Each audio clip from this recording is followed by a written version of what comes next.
شیطان اللہ کا نافرمان اور بنی آدم کا سب سے بڑا دشمن ہے جو مختلف طریقوں سے لوگوں کو دھوکے اور فریب میں مبتلا کرتا رہتا ہے اور انہیں ورگلاتا ہے۔ قرآن و حدیث کے مطالعے سے پتہ چلتا ہے کہ شیطان صرف ایک مخلوق نہیں ہے بلکہ ابلیس کی ایک پوری نسل ہے اور اس کے بے شمار اولاد ہیں۔ قرآن مجید میں شیطانی ذریت کا ذکر ملتا ہے جو شیطان کے چیلے اور اس کے کاموں میں اس کے مددگار اور معاون ہیں۔ بیان کیا جاتا ہے کہ شیطان کی کئی اولادیں ہیں جن میں ولہان نماز اور عبادات میں وسوسے ڈالتا ہے، مستوت لوگوں میں افواہ پھیلاتا ہے، واسم گھر والوں میں لڑائیاں لگواتا ہے، مرہ گانے بجانے کے گناہ کو عام کرتا ہے، اور اسی طرح ابلیس کے کئی بیٹے اور پوتے ہیں جو مختلف کاموں پر مقرر ہیں۔ شیطان کی ان اولادوں اور ذریت میں ایک نام لاقیس کا ہے۔ لاقیس دراصل شیطان کی بیٹی ہے جسے ابلیس نے ایک خاص ڈیوٹی پر مقرر کرتے ہوئے قوم لوط کی طرف بھیجا تھا۔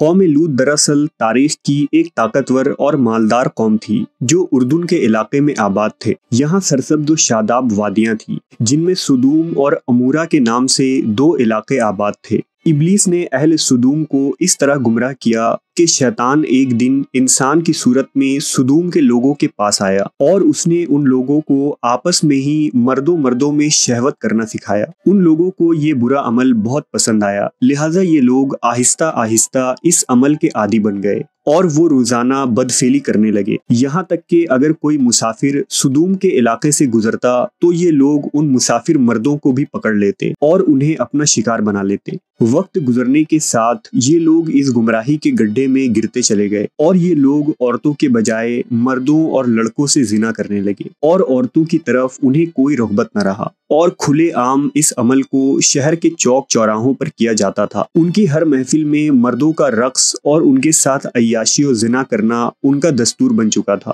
اللہ نے ان کی طرف اپنے بندے اور نبی حضرت لوط علیہ السلام کو بھیجا جنہوں نے اہل سدوم کو اس گندے عمل سے توبہ کرنے کو کہا اور فرمایا، کیا تم لوگ وہ بے حیائی کرتے ہو جو تم سے پہلے اس زمین پر کسی نے نہیں کیا ہے؟ تم مردوں کے پاس جا کر اپنی خواہش پوری کرتے ہو اور اپنی عورتوں کو چھوڑ دیتے ہو، تم لوگ حد سے گزر چکے ہو۔ لیکن قوم لوط پر ان واعظ و نصیحت کا کوئی اثر نہ ہوا، بلکہ وہ الٹا لوط علیہ السلام کے خلاف ہو گئے اور انہیں مجبور کرنے لگے کہ تم اتنے ہی نیک اور پاک ہو تو اس بستی سے نکل جاؤ۔ اہل سدوم کا مردوں سے زنا کرنا اور بدفعلی صرف ایک گناہ ہی نہیں تھا، بلکہ اس عمل سے وہ خدا کے بنائے ہوئے خاندانی نظام کو تباہ و برباد کر رہے تھے اور ایسے سنگین جرم کی ابتدا کر چکے تھے جس سے افزائش نسل کا پورا قدرتی نظام برباد ہو رہا تھا۔ بہرحال جب قوم لوط کے مردوں نے اپنی عورتوں سے قربت کرنا اور ان سے اپنی خواہش پوری کرنا چھوڑ دیا تو ابلیس کے لیے یہ ایک سنہرا موقع تھا کہ وہ اس قوم میں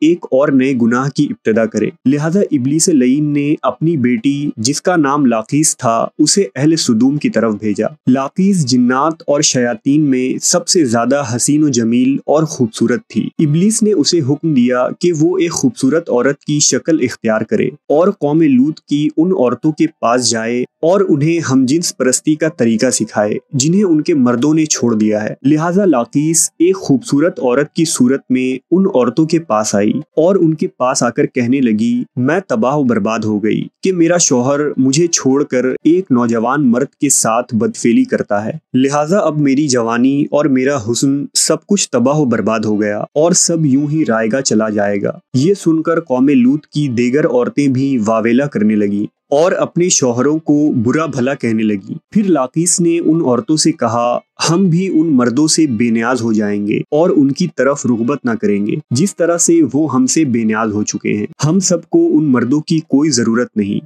ہم اپنی خواہشات کو آپس میں ہی پورا کر سکتے ہیں۔ اس پر ان عورتوں نے لاقیس سے پوچھا کہ وہ کیسے؟ لہذا لاقیس قوم لوط کی ایک رئیس اور خوبصورت عورت کے پاس آئی اور اس کے ساتھ بدفعلی کی اور ان عورتوں کو عورتوں سے ہم جنس پرستی کا شیطانی طریقہ سکھایا۔